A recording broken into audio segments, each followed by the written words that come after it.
Olá, estamos aqui de volta para dar continuidade à nossa aventura. Para a gente já chegando como de costume, vou colocar aqui um conceito novo, uma palavra que nós não vimos até agora, mas que faz bastante sentido para o que ela representa. A palavra latina momentum pode ser vista nos livros com o nome momento, que não tem nada a ver com tempo. Ela vem também com outro nome. Você vai ver o nome momento linear. Você vai ver esse nome aqui, momento linear. Momento linear, você vai ver nas provas do PAS, que traz esse nome, momento linear.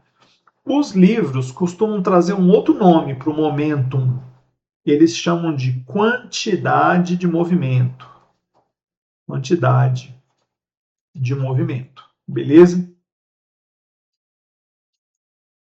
E você também vai ver o nome quantidade de movimento linear. Quantidade de movimento linear. Esses nomes vêm de outro, né, que a gente pode chamar de momento angular, que é uma quantidade de movimento angular que vem dos corpos em rotação. Aqui a gente está falando de pontos materiais, né? O nosso estudo é o estudo do ponto material. E o estudo do ponto material é o estudo das partículas cuja rotação não interessa. Então são objetos compactos, objetos pequenininhos, caixinha, bolinha, essas coisas. Quando os objetos têm possibilidade de rotação, a gente calcula o momento linear, a quantidade de movimento linear, isso é tudo sinônimo. Isso aqui é tudo a mesma coisa. A gente calcula em relação ao centro de massa. Mas existe uma parte da física destinada a isso, e não é ela que a gente vai usar agora. O que é o momentum? O momentum, representado pela letra Q, de quantidade de movimento, você pode ver pela letra P também, tá? Lá no estudo da física quântica, quando você estuda o momento linear, o momentum de um elétron, de um pósitron, né, de uma partícula em movimento, você usa a letra P minúsculo. Aqui a gente vai usar Q, de quantidade de movimento. Quantidade de movimento é o produto massa vezes velocidade. É isso. O que você pode estar se perguntando que é, e eu com isso? O que tem a ver esse negócio de massa vezes velocidade?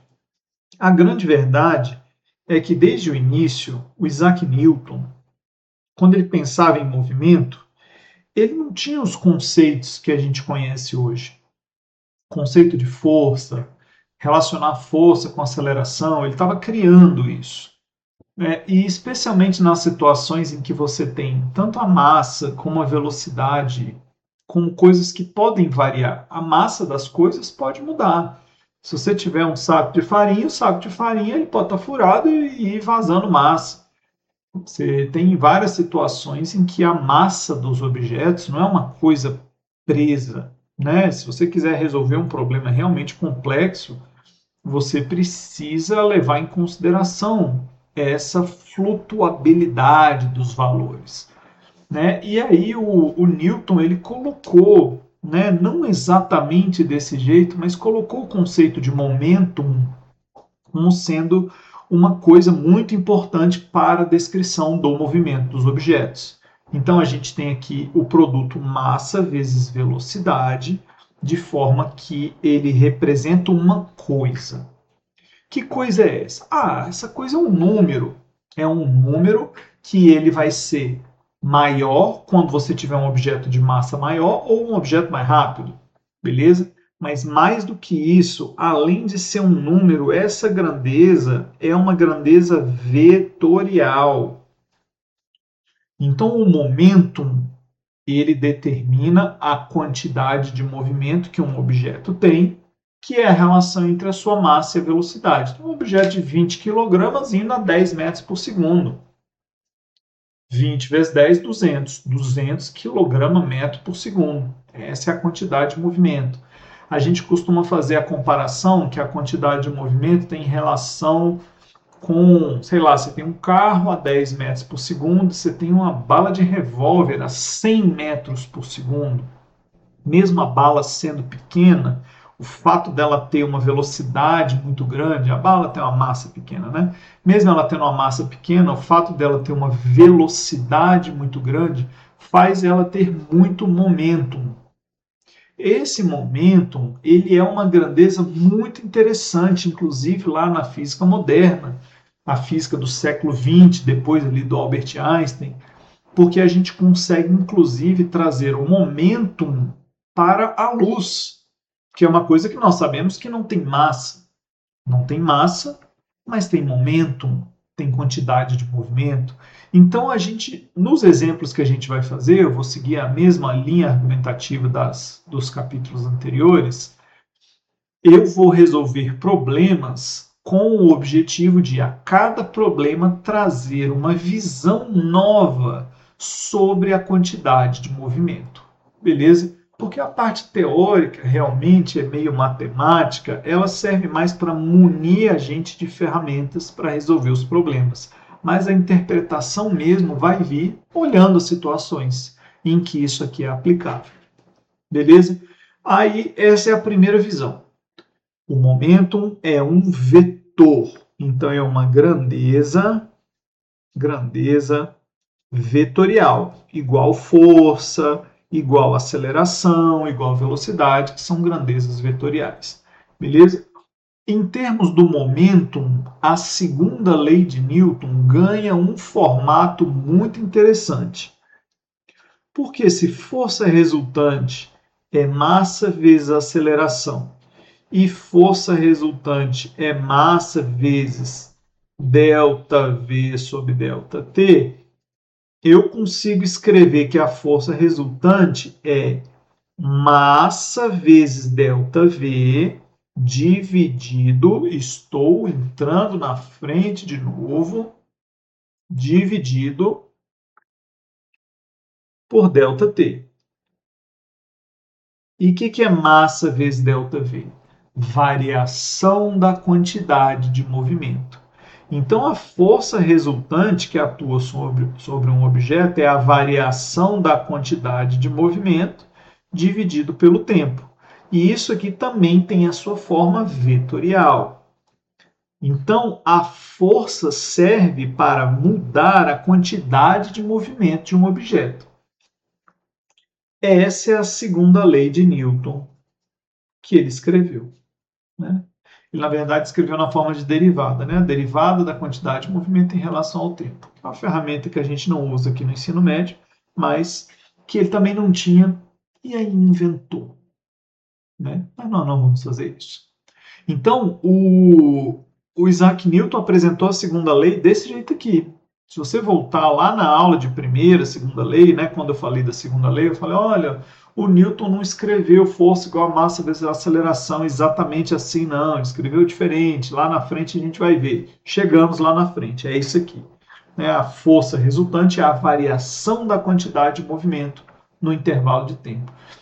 A força resultante é a taxa de variação da quantidade de movimento. É como se fosse a rapidez de mudança da quantidade de movimento. A rapidez com que a quantidade de movimento muda. Então, se a quantidade de movimento está sofrendo variação rapidamente, é porque eu tenho muita força resultante. Se a quantidade de movimento não muda, significa que eu não tenho força resultante.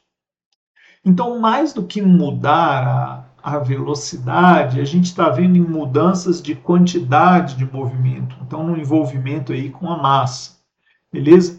E isso é muito interessante quando um sistema é formado por diversas partículas, porque aí você vê como que essas diversas partículas interagem entre si. Né? Então, por exemplo, imagina que você faz o seguinte, a seguinte experiência. Vou colocar aqui, né, o solo. Né? Aí eu vou botar uma pessoinha em pé aqui, ó, só que uma pessoinha de patins. E uma outra pessoinha de patins aqui também.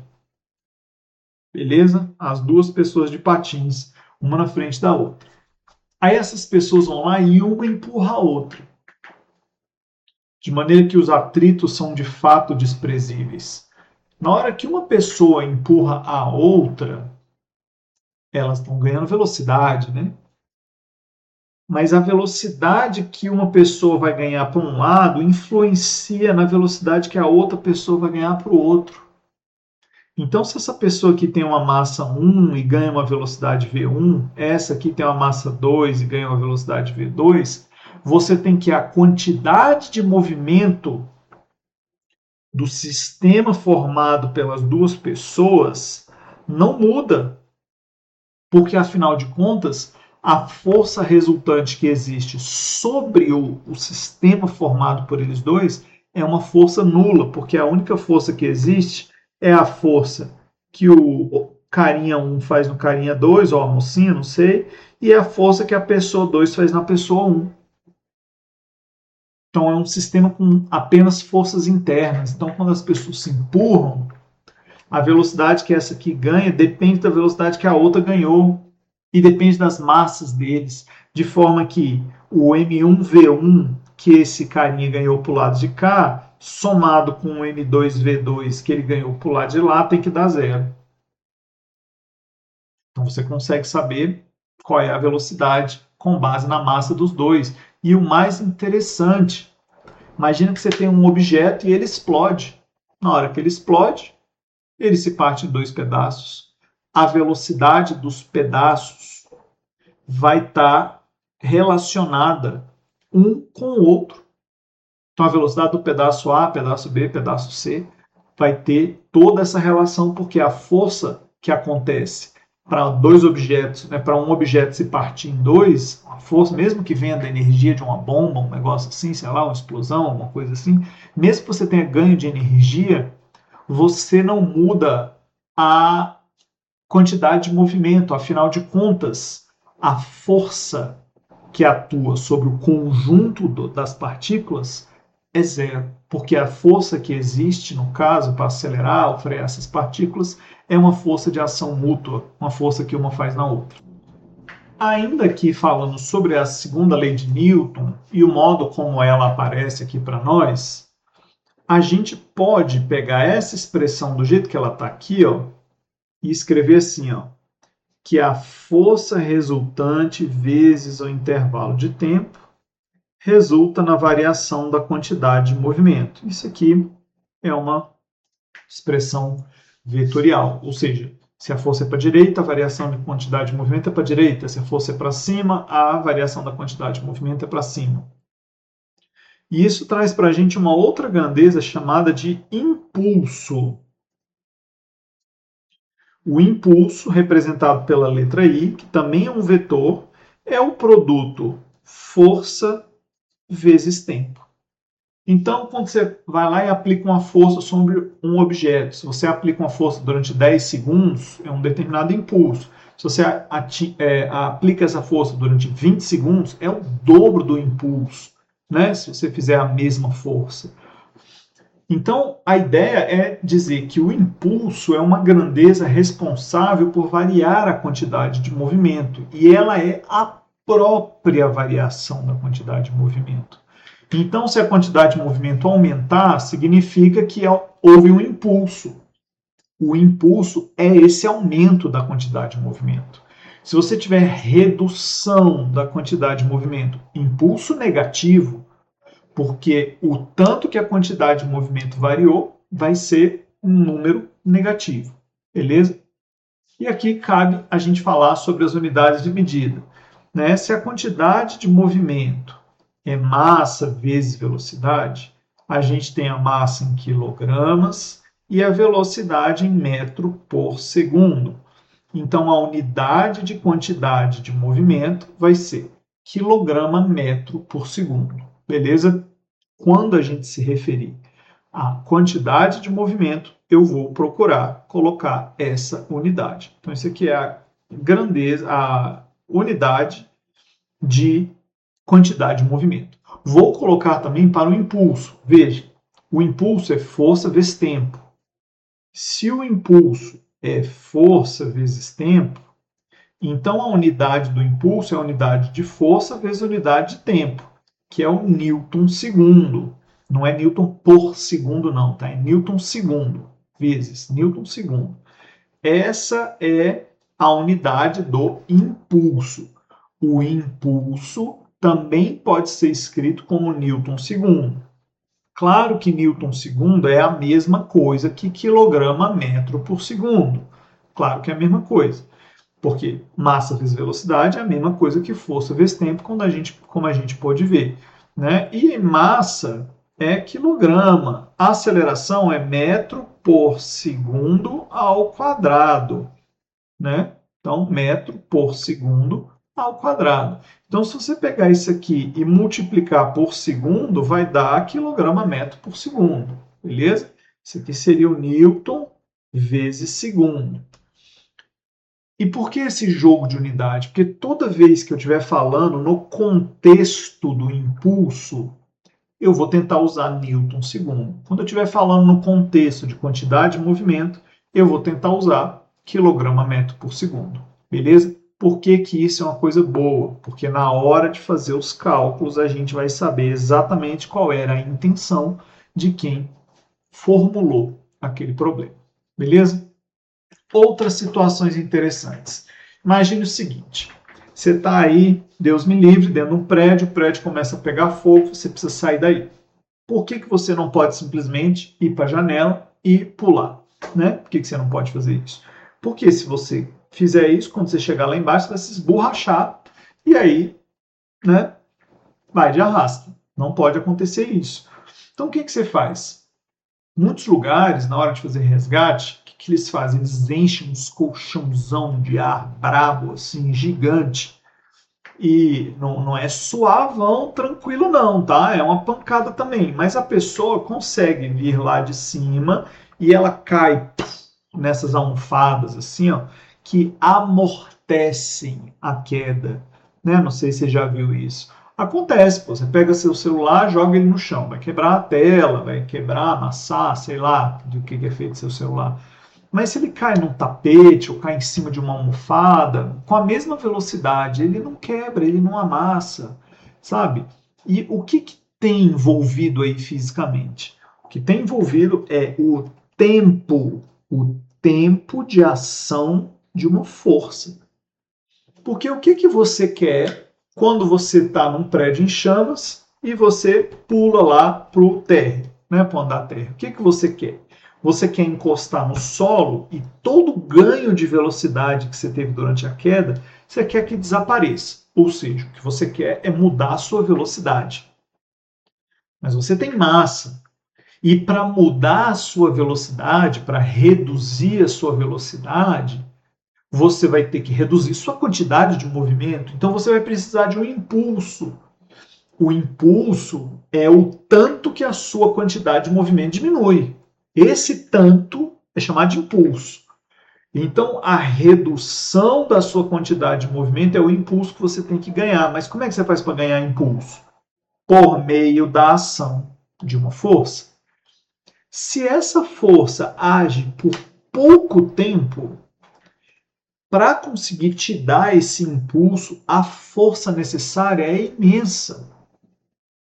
Agora, se a força consegue agir durante um tempo mais longo, uma força menor consegue te transmitir o mesmo impulso e reduzir a sua quantidade de movimento. Então, quando o seu celular cai diretão no chão, o tempo de contato enquanto ele vai freando é um tempo muito curto, são frações de segundo. Então a força ali pode ser uma força enorme, por isso ele acaba quebrando muitas vezes.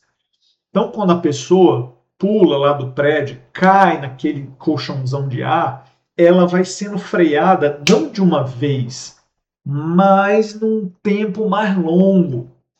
Tudo bem que seja aí 1 segundo, 2 segundos no máximo. É um tempo curto, tá? Não vai ser um tempo muito longo também não. Mas é melhor do que milissegundos, porque o tempo de contato de milissegundos faz essa força explodir para não sei quantos milhares de newtons. E essa força enorme para te frear vai acabar sendo muito grande para a sua estrutura corporal. Né? O mesmo acontece aí, sei lá, você tem um carro. O carro vai lá e bate. Né? O carro se deforma durante a batida para, durante essa deformação, a quantidade de movimento variar mais lentamente. Porque quando eu tenho um tempo mais longo de variação da quantidade de movimento, esse tempo mais longo sobre o qual eu estou falando permite que a força de contato que produz o mesmo efeito seja uma força menor. Então, os carros antigamente eles tinham a lata muito mais grossa.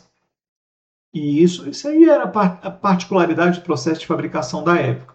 Né? Hoje a gente consegue fazer lâminas mais finas, com mais qualidade, com ângulos adequados, de forma que o carro também não se desmonta, né? E se amassa no meio do caminho. Né? Outras técnicas de fabricação recentes, como a recente, né? Depois dos anos 80. Né? Essas técnicas de fabricação dos últimos 40 anos, a criação da ideia de monobloco, né? Um grande bloco de metal, isso reduz o custo de fabricação, porque vai menos material, né, na hora de fazer a fabricação do veículo, e além disso, cria um veículo de um material mais deformável. Então ele tem que ser deformável, mas não muito. Ele tem que absorver o impacto de forma que ele vá se amassando num tempo que seja viável para que os ocupantes do veículo não tenham que sofrer uma força muito grande de desaceleração. Porque se a casca do veículo é muito dura, muito rígida, ou seja, se o tempo durante uma colisão para frenagem é um tempo muito curto, você que está dentro do veículo freia de uma vez, então você sofre mais, então você acaba tendo danos muito maiores do que quando você está dentro de um veículo que se amassa mais. Uma outra coisa que tem também relação com o veículo é o airbag, que desde 2009, se não me engano, 2009, desde 2009 ele é item obrigatório em todos os carros fabricados no Brasil. Todo carro tem que ter airbag. Por que o airbag é interessante? Porque imagina que o seu corpo está se projetando para frente. Né? Tudo bem que você pode estar ali de cinto, tem que estar de cinto, né? Tem que usar o cinto de segurança. Você coloca lá o cinto de segurança e você é jogado para frente, mas mesmo assim você vai se mexer um pouquinho ali, porque o cinto ele tem uma flexibilidade, ele demora um pouquinho assim até travar, né? Então, se se joga muito, seu corpo vira, né? Pode, sei lá, dobrar aqui assim, né? E aí, o airbag, ele acaba segurando você na hora que a sua cara vai bater, ou no vidro, ou no próprio volante do veículo.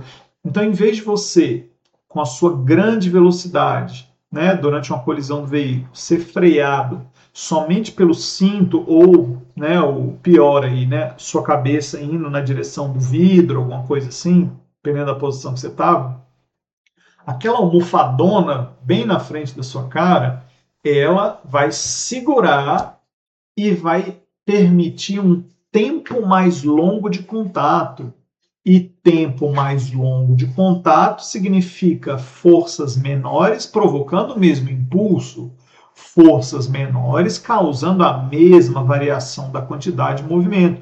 Então acaba que a força é menor. Não quer dizer que é tranquilo. Eu nunca estive num carro que abriu o airbag. Então, me sinto uma pessoa aí de sorte. Mas dentro daquela bolsa, para começar, que ela enche de uma vez por conta de uma reação química. Então, o ar que está lá dentro, que se expandiu de repente, ele vai dar uma pancadinha na sua cara ali, realmente, né? Só porque abriu. Mas é melhor esse contato do que a sua cara batendo no vidro, a sua cara batendo no painel, a sua cara batendo no volante. Beleza? Hoje, os carros mais modernos têm, inclusive, outros airbags em outros lugares. Né? Com a mudança aí do paradigma de fabricação de veículos, aí, principalmente, né, de 2024 para cá, outros veículos têm trazido esse recurso, né, chama airbag de cortina, que é aqui do lado, muito importante caso haja um capotamento, né, porque você está aqui no cinto de segurança, ele te impede de ser jogado para frente, de fato. No entanto, se você tiver algum movimento lateral, alguma outra coisa, esse airbag frontal ele não é suficiente. Então, quanto mais airbags tiver no veículo, né, mais você vai ter amortecimento, em menos lugares você vai se chocar aí quando o veículo tiver se acidentado. Os veículos da Volvo são muito famosos, né, pela sua segurança extrema, que muitas vezes o carro sai lá todo estrupiado, mas a pessoa que estava dentro do carro sai e vê o que estava acontecendo.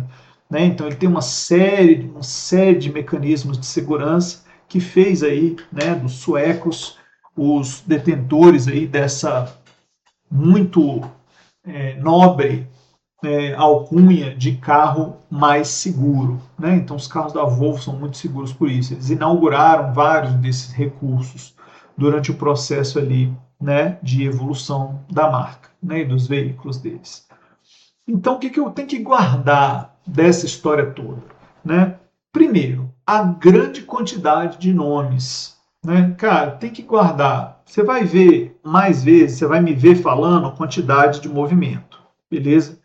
A maioria das vezes eu vou falar a quantidade de movimento. A prova da Universidade de Brasília deve trazer o termo momento linear, beleza? Momento linear, para confundir com outras grandezas físicas aí, beleza? Você pode simplesmente chamar de momento, falar o momento do objeto, né? O momento. Eu não gosto de usar só momento, beleza? Se eu for falar uma palavra mais curtinha, eu vou falar em latim momentum, tá? Que aí fica claro que eu estou me referindo à quantidade de movimento lá trazida pelo Isaac Newton. O nome quantidade de movimento linear ele acaba sendo um pouquinho redundante, mas ele serve para contextos em que você tenha depois uma situação de rotação de corpo extenso. Então isso aí também vai ter uma relevância para nós. Guarda a fórmula, né, que quantidade de movimento é massa vezes velocidade, guarda essa fórmula. E guarda a fórmula que impulso é força vezes tempo, beleza? Essas formulazinhas a gente vai ter que usar para conseguir resolver problemas, senão a gente não consegue solucionar todos os problemas que vão aparecer, beleza? É isso. Os próximos episódios a gente vai colocar problemas de aplicação, que, como eu vivo falando, não são exercícios. Exercício é você que faz. Eu vou te mostrar situações em que esses conceitos vão aparecer, para que a gente não fique só aqui no abstrato e veja como que esses conceitos são aplicáveis em situações reais. Beleza? Então, era isso. Sucesso. Aguarda aí. Nas próximas a gente continua. Valeu, falou, fui.